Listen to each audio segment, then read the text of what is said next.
साहेब. भारत माता की, भारत माता की, छत्रपती शिवाजी महाराज की, धर्मवीर छत्रपती संभाजी महाराज की, भारतरत्न डॉक्टर बाबासाहेब आंबेडकरांचा, हिंदवी स्वराज्याचे सरसंस्थापक छत्रपती शिवरायांना मानाचा मुजरा करतो. भारतीय राज्यघटनेचे शिल्पकार भारतरत्न डॉक्टर बाबासाहेब आंबेडकर यांना मानवंदना अर्पित करतो.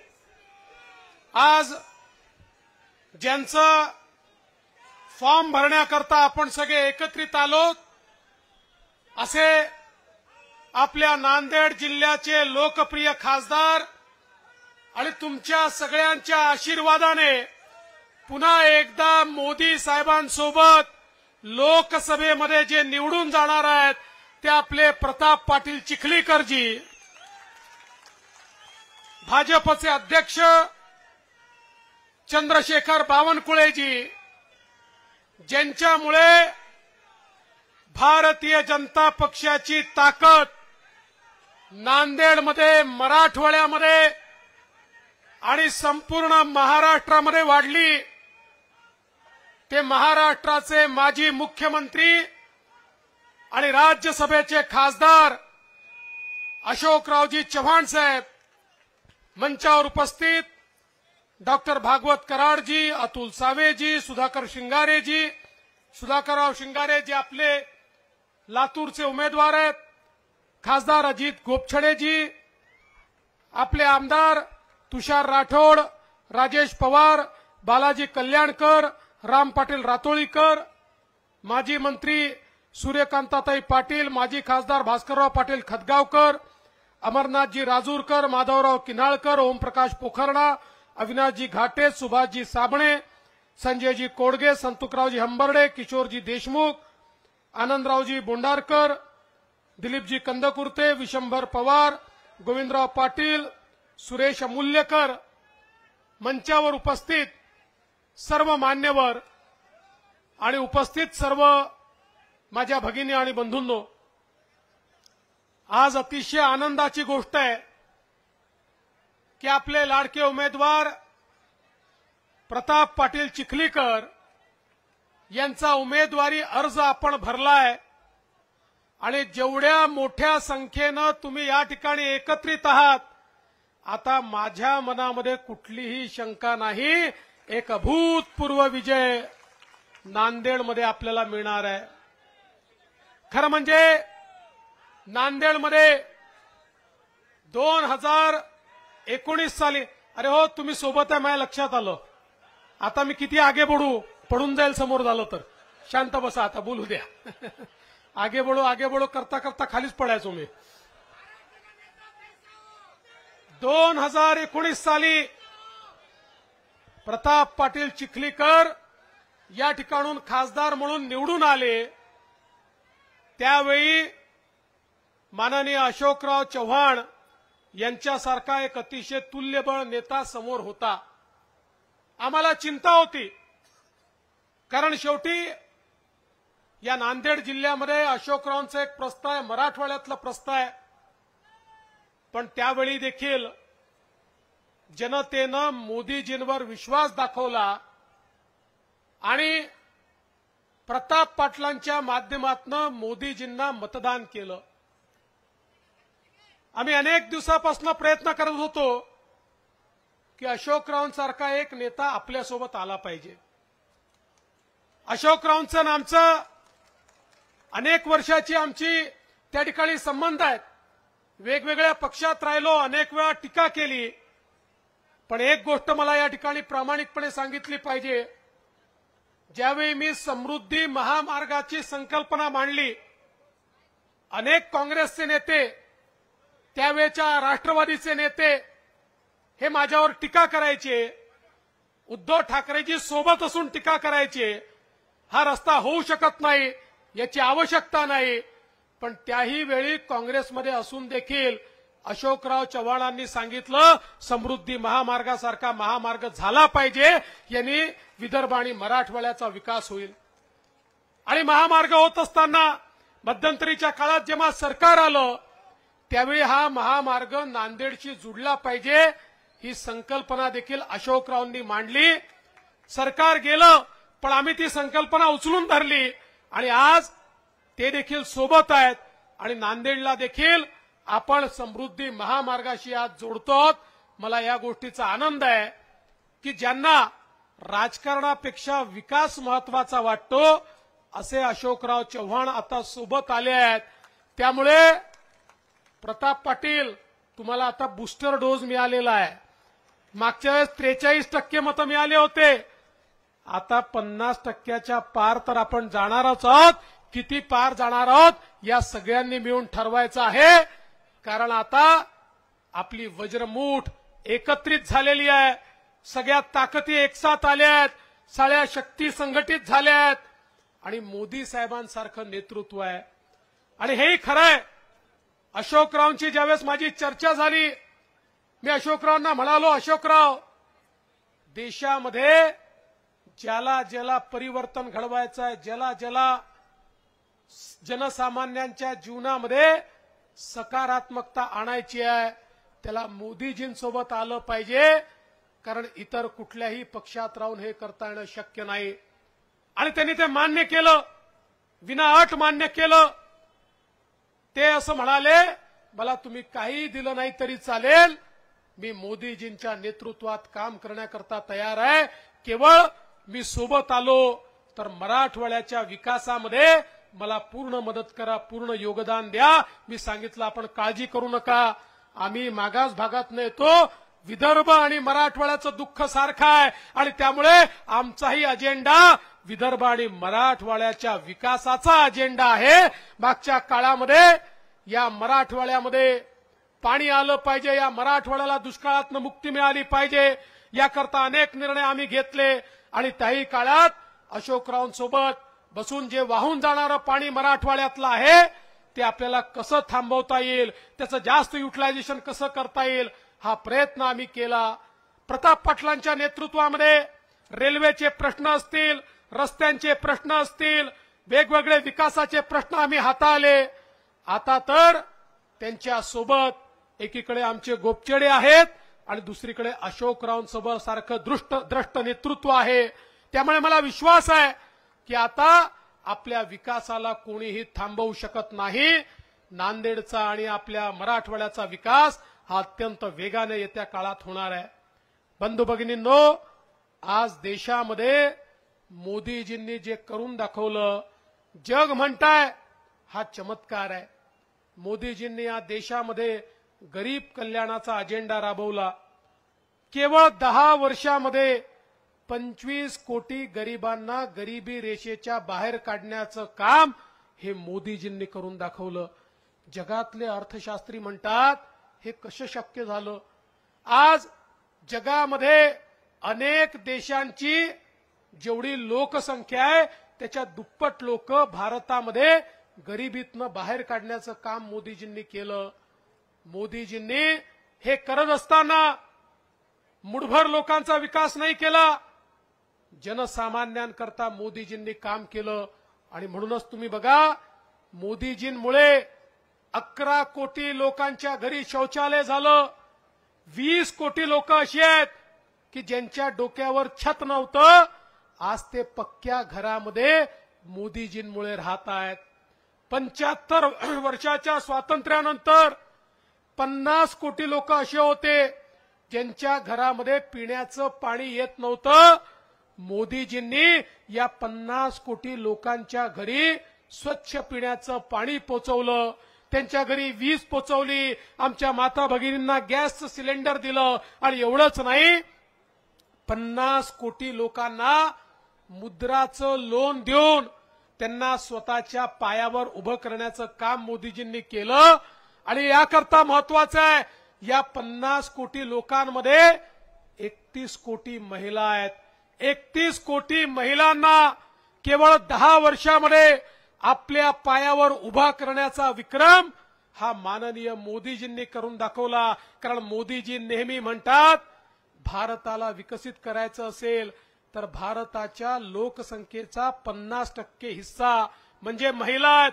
या महिलांना मानव संसाधनामध्ये परिवर्तित करून त्यांना जेव्हा आपण देशाच्या मुख्य धारेमध्ये आणू, अर्थतंत्रामध्ये आणू, त्यावेळेस देशाचाही विकास होईल, परिवाराचाही विकास होईल, समाजाचाही विकास होईल.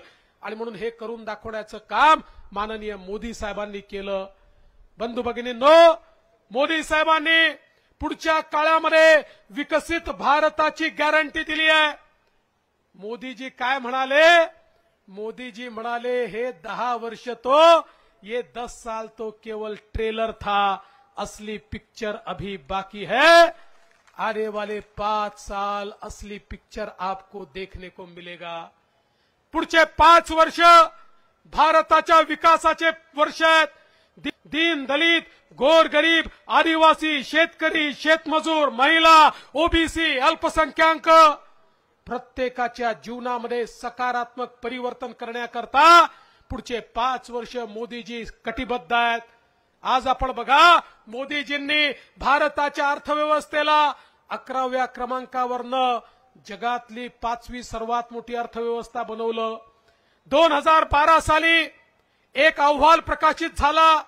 आंतरराष्ट्रीय संस्थांनी सांगितलं भारताची अर्थव्यवस्था कोलमडणार आहे, ही फ्रजाईल अर्थव्यवस्था आहे, भारत दिवाळखोर होणार आहे, भारत कधी दिवाळखोरीकडे जाणार आहे. 2014 ते 2024 10 वर्षात मोदीजींनी असा चमत्कार केला की आमची अर्थव्यवस्था ही 11व्या क्रमांकावरनं 5व्या क्रमांकावर तर आलीच, पण ज्या संस्थेनं अहवाल दिला होता की भारताची अर्थव्यवस्था दिवाळखोरीकडे चालली आहे, त्याच संस्थेने अहवाल दिला जगामध्ये सगळ्यात वेगानं विकसित होणारी अर्थव्यवस्था जर कुठली असेल तर ती भारताची अर्थव्यवस्था आहे. सगळ्यात जास्त विस्तारित होणारी अर्थव्यवस्था भारताची आहे. आणि येत्या 5 वर्षामध्ये मोदीजी भारताला जगातली 3री आर्थिक महाशक्ती करणार आहेत. जगातली 3री सगळ्यात मोठी आर्थिक महाशक्ती, सगळ्यात मोठी अर्थव्यवस्था आमचा भारत देश होणार आहे. अर्थव्यवस्था मोठी होते म्हणजे काय होतं? अर्थव्यवस्था विस्तारित होते म्हणजे काय होतं?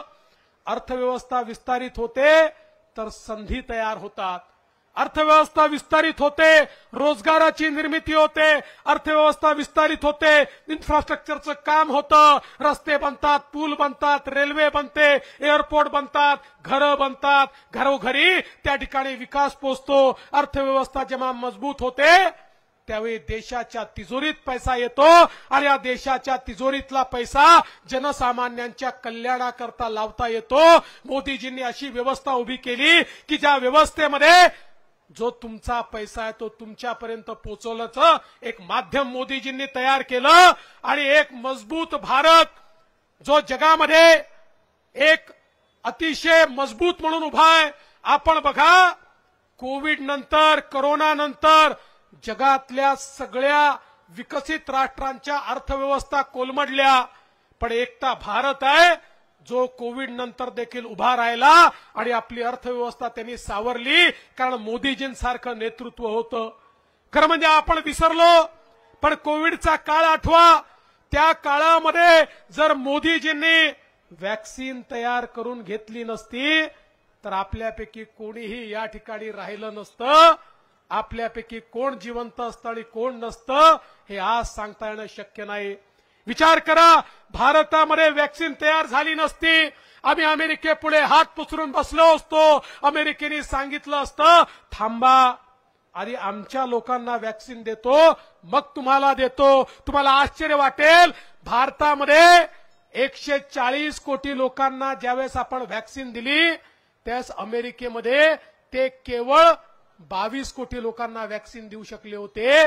म्हणजे जर त्यांच्या भरोश्यावर राहिलो असतो तर आपल्यापैकी कोणी जिवंत राहिलं नसतं. आणि एवढंच नाही तर मोदीजींनी भारताला तर जगवलं, पण देशातल्या 100 जगातल्या 100 देशांना मोदीजींनी कोविडची लस दिली. त्या ठिकाणी मी स्वतः मॉरिशसला गेलो होतो. छत्रपती शिवरायांच्या पुतळ्याचं उद्घाटन होतं. मॉरिशसमध्ये राष्ट्रपतींना भेटलो. राष्ट्रपती मला म्हणाले, फडणवीसजी माझे धन्यवाद मोदीजींना सांगा. मी म्हटलं कशा करता? म्हणाले आज आमचा मॉरिशस जिवंत आहे कारण मोदीजींनी आम्हाला कोविडची लस दिली, अन्यथा मॉरिशस जिवंत राहिला नसता, असे 100 देश सांगतात. अरे आम्ही नेहमी म्हणायचो आमच्या भारताला एक वैश्विक ताकद बनवायचं आहे, जगामध्ये भारताची पहचान असली पाहिजे. ती पहचान आज तयार झाली. नरेंद्र मोदीजींनी एक वैश्विक नेतृत्व तयार केलं. आता जगातले प्रगत देश देखील म्हणतात की जगाचा विचार हा भारताशिवाय आम्ही करू शकत नाही. जगामध्ये भारताला एक वेगळी ओळख मोदीजींनी या ठिकाणी मिळवून दिली. आज ज्या भारतामध्ये आपण संपूर्ण दारुगोळा, संपूर्ण शस्त्रास्त्र हे विदेशातनं इम्पोर्ट करत होतो. एखाद्या देशाने आपल्यावर चढाई केली आणि आपल्याला जर विदेशातल्या देशांनी सांगितलं की तुम्हाला दारुगोळा देणार नाही, तर बंदुकीची गोळी चालवणं देखील कठीण होतं. अशा प्रकारची स्थिती होती. 10 वर्षामध्ये मोदीजींनी भारताला एवढं आत्मनिर्भर केलं की आता भारत सगळा दारुगोळा, शस्त्रास्त्र, क्षेपणास्त्र सगळे भारतामध्ये बनवतो. भारताची स्थिती अशी आहे, आज भारतामधनं आपण असं मिसाईल तयार केलंय की जे मिसाईल थेट 6000-7000 किलोमीटर जाऊन कुठल्याही टार्गेटवर मारा करू शकतं. आज भारत शस्त्रास्त्र इम्पोर्ट करत नाही, आज भारत शस्त्रास्त्र एक्सपोर्ट करतो. अनेक देश आपल्या पाठीमागे रांग लावून उभे आहेत, तुम्ही तयार केलेले अस्त्र आम्हाला द्या. आणि याचा फायदा काय आहे? याचा फायदा असा आहे, आता पाकिस्तान आणि चीन भारताकडे वाकडी नजर करून पाहू शकत नाहीत, कारण त्यांना माहिती आहे भारताजवळ आज एवढी शस्त्र संपन्नता आहे, एवढी ताकद आहे की भारताला सीमेवर जाण्याची देखील आवश्यकता नाही. आपली क्षेपणास्त्र थेट त्या ठिकाणी पाकिस्तानवर हल्ला करू शकतात. भारत शांतीचा संदेश देतो. आम्ही कधी युद्ध करत नाही, पण शांतीचा संदेश हा कायर देऊ शकत नाही. शांतीचा संदेश शक्तिशाली माणूसच देऊ शकतो. ज्याच्याकडे शक्ती आहे तोच केवळ शांतीची बात करू शकतो. आणि ती परिस्थिती आज भारताची मोदीजींनी करून दाखवली आहे. आणि म्हणून बंधू भगिनींनो, एक मजबूत भारत, एक मजबूत अर्थव्यवस्था, एक मजबूत अशा प्रकारचं सुरक्षा कवच आणि त्यासोबत जगाच्या पाठीवर चंद्रावर यान उतरवण्याचं काम देखील भारताने केलं. चंद्राच्या दक्षिण ध्रुवावर कोणी यान उतरवू शकलं नव्हतं, ते भारताने केलं. आणि सूर्याला देखील गवसणी घालण्याचं काम हे भारताने करून दाखवलं. जग आज अचंबित आहे, भारत हे कसा करू शकतोय. म्हणजे एकीकडे गरिबाचं कल्याण करताना जगाच्या पाठीवर भारत प्रगती देखील करतोय.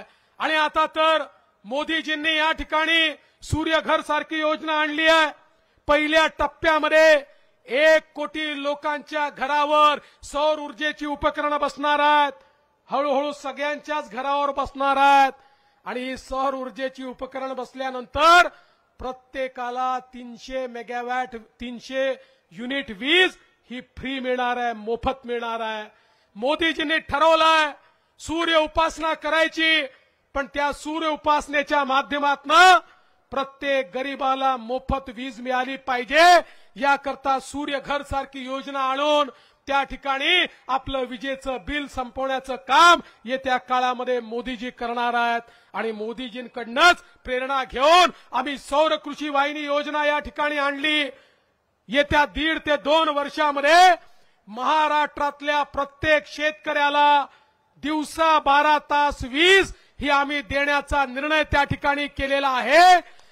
9000 मेगावॅटचे त्या ठिकाणी एलओए देऊन त्याचं काम सुरू केलं आहे. अजून 6000 मेगावॅटचे एलओए आम्ही देतोय. आणि महाराष्ट्रातल्या प्रत्येक शेतकऱ्याला दिवसा 12 तास अखंडित वीज मोदीजींच्या नेतृत्वामध्ये देणारा महाराष्ट्र हे पहिलं राज्य असणार आहे. खरं म्हणजे दीन दलित गोरगरीब आदिवासी शेतकरी शेतमजूर ओबीसी अल्पसंख्याक मराठा समाज लिंगायत समाज सगळ्या समाजाच्या पाठीशी उभा राहणारा पक्ष हा भारतीय जनता पक्ष आहे. आणि म्हणून मी तुम्हाला एवढंच सांगण्याकरता आलो आहे, ग्रामपंचायतची निवडणूक नाही, नगरपालिकेची नाही, महानगरपालिकेची नाही, जिल्हा परिषदेची नाही, ही निवडणूक राज्याची नाही, ही निवडणूक देशाचा नेता निवडण्याची निवडणूक आहे. 2च पार्ट्या आहेत, 2 खेमे आहेत, 2 खेमे. एक खेमा ज्या खेम्यामध्ये निवडून आलेला खासदार हा मोदीजींना नेता मानणार आहे, त्यांना निवडून देणार आहे, त्यांना प्रधानमंत्री बनवणार आहे। आणि दुसऱ्या खेम्यात जो निवडून येणार आहे तो राहुल गांधींना त्या ठिकाणी पंतप्रधान बनवणार आहे। अर्थात त्यांचे आपण 400 पार जाणार, ते 40 पार जाणार की नाही मला माहिती नाही, पण दोनच खेमे आहेत।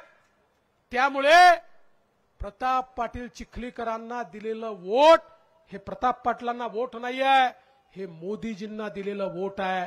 या देशाच्या कणखर प्रधानमंत्र्यांना दिलेलं वोट आहे, ज्या प्रधानमंत्र्यांनी 2047चा विकसित भारत करण्याची गॅरंटी दिली आहे।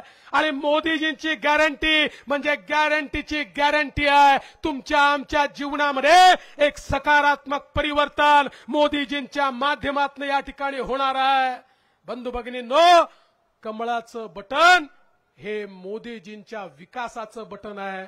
कमळाचं बटन हे येणाऱ्या पिढ्यांच्या विकासाचं बटन आहे। कमळाचं बटन आपल्या जीवनामध्ये सकारात्मक परिवर्तन घडवणारं बटन आहे। आणि म्हणून तुम्हाला विनंती करण्याकरता आलो आहे।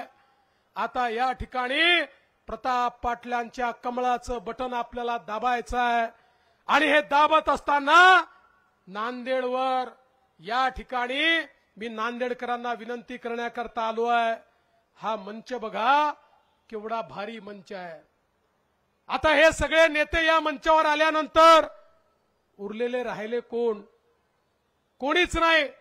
त्याच्यामुळे जे राहिले त्यांचाही सन्मान करून सांगतो, आता हे सगळे नेते एकत्रित आल्यानंतर विकासापासून आपल्याला कोणी थांबवू शकत नाही। आणि म्हणून आपण सगळ्यांनी प्रताप पाटलांना आशीर्वाद द्यावा एवढीच विनंती करतो आणि माझं बोलणं संपवतो।